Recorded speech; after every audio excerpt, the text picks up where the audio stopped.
আজকে আমি আর বাবুন একটা সুন্দর প্লেইং কার আনবক্সিং করলাম।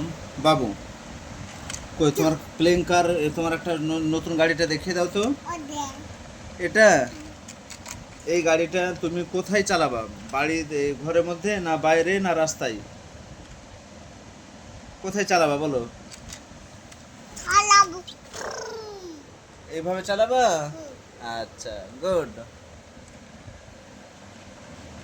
গাড়ির চাকা কোনটা বলে দাও তো। এটা চাকা। আর গাড়িটার ইঞ্জিন কোথায় আছে? আচ্ছা, গুড বয়। আর গাড়ির ব্যাটারি কোথায় থাকবে? হুম,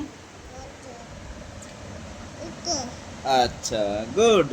গাড়ির উপর কোনটা? উপর এটা। আচ্ছা, তাহলে একবার টাটা করে দাও। দেখে নে, এখানে একবার টাটা করে দাও।